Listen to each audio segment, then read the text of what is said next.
Hi guys, Assalamu alaikum. Welcome back to my YouTube channel. In today's video, I'm going to walk you through all things related to niche. It's all about niching down today. Now, as an artist myself and as someone who coaches fellow artists, I get this question a lot. How do I niche down? How do I find a niche? But I am a creative person and I like to dabble in different things. I do not want to put myself in a box, so on and so forth.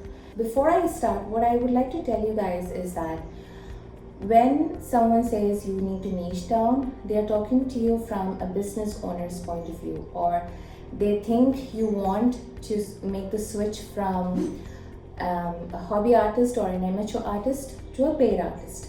So the moment you want to start monetizing your skills, whatever that skill is, then niching down becomes imperative. Okay, if you are an amateur artist, if you are a hobby artist, you do not have any intention to monetize, then it's totally fine. You do not have to niche down. You can continue doing whatever it is that you're doing. But like I said, the moment you make that switch from hobby to paid, or passion to paid, or hobby to business, it is a completely different ball game, and you have to start thinking like a business owner so that you start taking your journey, or so that you switch into that role of a business owner. Okay, so before I walk you through the process of niching down, let me tell you why it is important to niche down. Let's say that you recently found out that you are pregnant. You did a home test and now you want to have an actual confirmation. Where do you look? Whom do you start looking for? You start looking for a gynecologist. You don't look for a GP. You don't look for a dentist, and you definitely wouldn't look for a neurologist, isn't it? Your problem at that point in time is that, I wouldn't say it's a problem, but what you're trying to do is you're trying to find a gynecologist who can walk you through your pregnancy, who can support through your pregnancy, and help you deliver a healthy and beautiful baby, inshallah. So you are going to someone with a specific need who is able to solve that specific problem for you. It's the same thing with so just switch the role and think. Okay, if you are a business owner, or if you are an artist who does all kinds of art and who caters to all kinds of audiences, then initially you might be able to get some business, earn some income, but you won't be able to scale it. You won't be able to charge higher. Now, let's say you are a watercolor artist, but again, under watercolors there are different things. There's landscape. You can paint landscape with watercolor. You can paint flowers with watercolor. You can focus just on roses if you want. You can focus just on leaves if you want. So that within a field, if you are able to narrow down, you would be able to. So for one, you're going to practice just that skill over and over and over and over. I'm going to put a quote by Bruce Lee on the screen. I fear not the man who has practiced 10,000 kicks once, but I fear the man who has practiced one kick 10,000 times. So just think about it. Take some time and ponder on this quote. So what he is saying that, or what we can learn from this quote, is that someone who has practiced the same skill over and over and over and over again becomes an expert in that skill and is able to charge more. So this is why specialized doctors, for example, are able to charge way more than a general practitioner. This is why an interior decorator who has a lot of experience working with corporate clients is able to charge more. This is why a physical trainer who works specifically with mothers who are trying to get back into a healthy routine postpartum is able to charge more, because they are all solving a specific problem for a specific group of people. Okay, so yeah, you are able to charge more. Your skill improves, your mastery in that skill improves, because you're practicing the same thing again and again. Okay, now addressing the next concern, that I do not want to put myself in a box. I would like to dabble in different things and not just watercolor or not just acrylics. Now, my dear, nobody is asking you to stop dabbling in acrylics and watercolor and gouache and everything under the sky. No, you can continue having other hobbies. Look at me. I am into plants. I'm a plant mom. I love gardening. I have a small balcony garden. But it's not my business. It's a hobby. I am not monetizing it. I do it for my own enjoyment, for my own happiness. Okay, I am not monetizing it. But let's say you are someone who wants to share all of the things that you do on Instagram or social. You can have a separate account. I did this. So when I had Pretty Paper Studio, or the account that I currently have on Instagram, where most of you are following me, I would share food related content only on stories, but never on my feed. Anyone who knows me or who has followed me for a while knows that I enjoy cooking as well. Is it a hobby? Yes. Am I going to monetize it? No.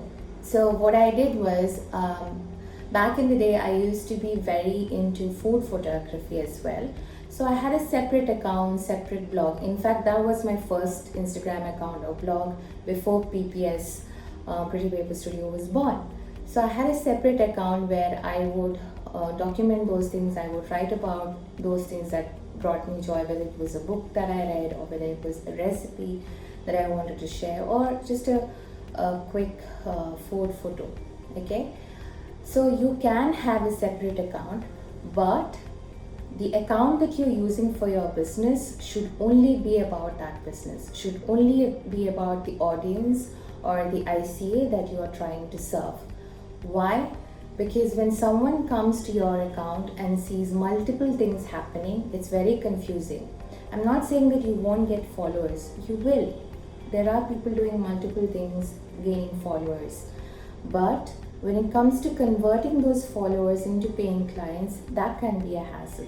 So this is where you have to be really specific, and you have to make it really easy for the person who is new to your profile or who has already hit the follow button but wants to buy something from you.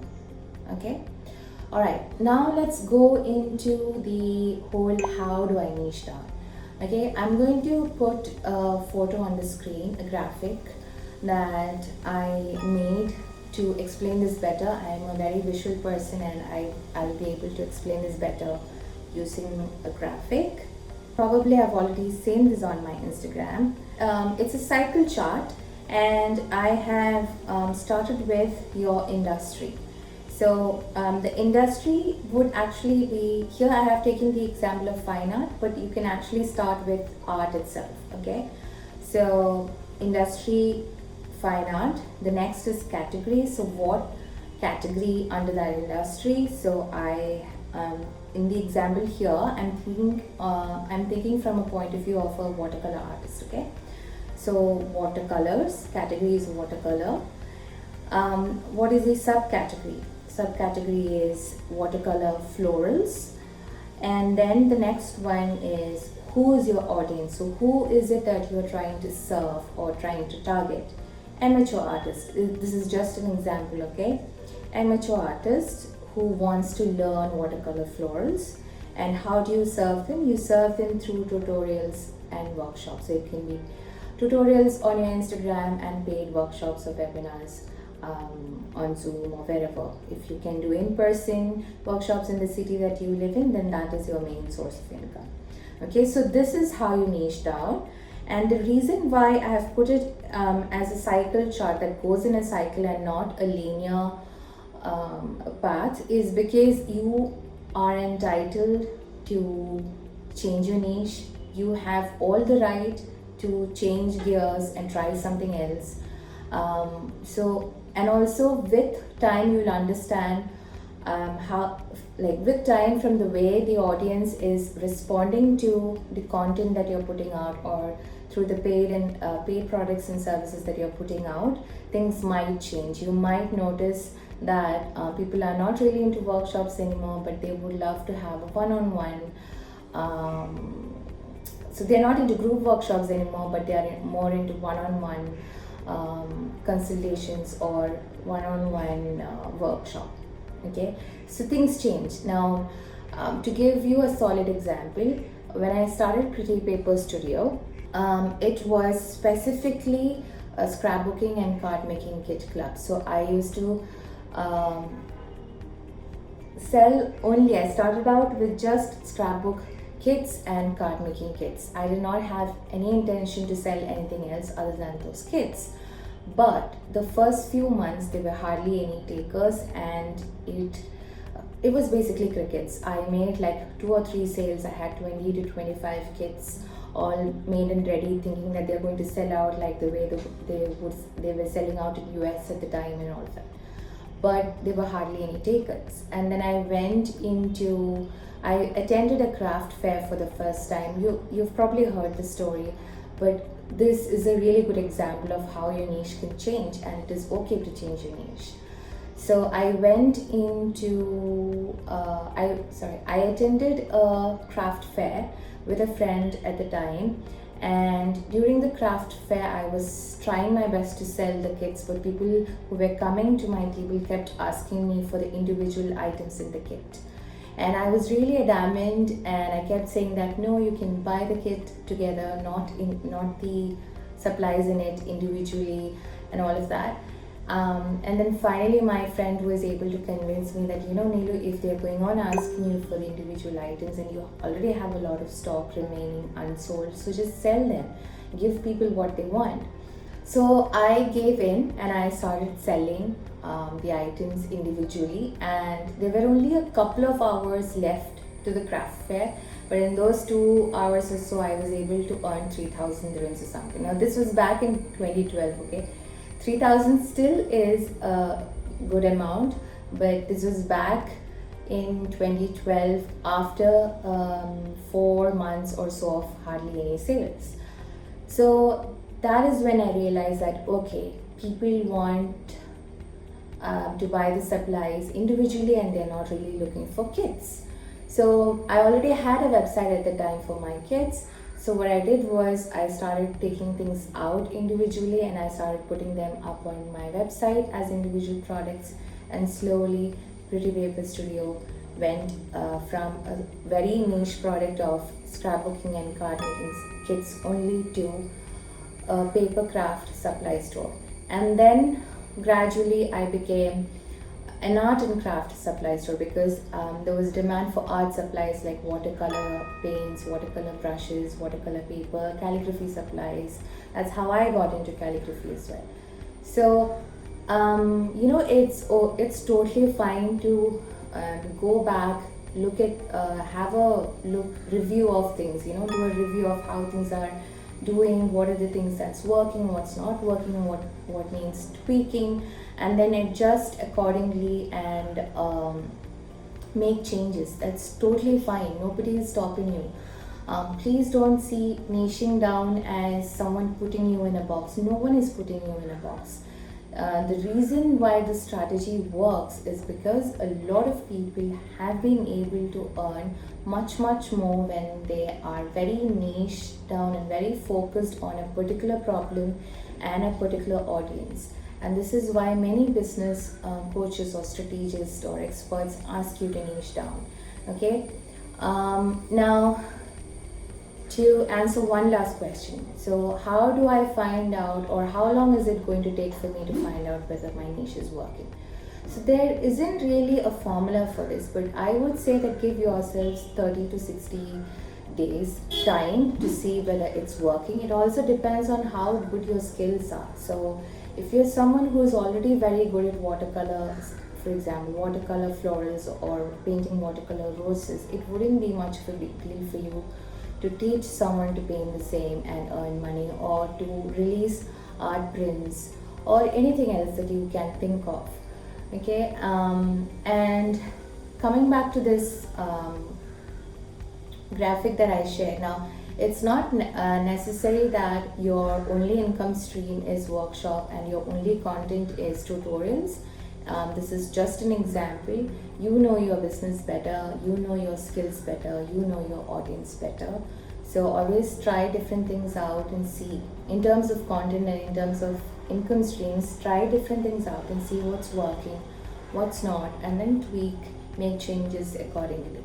And also come back to my YouTube channel and watch one of my previous videos on ICA, because niching down, so ICA is like one step further of niching down. So here you will get clarity on what is it that you need to focus on as a business owner point of view, and ICA is going to give you clarity on who your audience is or who your ideal client is and how to serve them. Okay, so watch both videos, use both the freebies that are linked in the description boxes, and do the exercise. And you're more than welcome to come back here and tell me whether you found those helpful, with what more, what other videos you would like to see from me, anything at all. So one of the best ways that I'll be able to make out you're finding my videos helpful is if you tell me in the comment section. So don't be shy, you guys, just come on here, leave a comment, let me know whether you like the video or not. Leave suggestions for future videos. I'm more than happy to help you out. So yeah, I'll see you soon. Bye.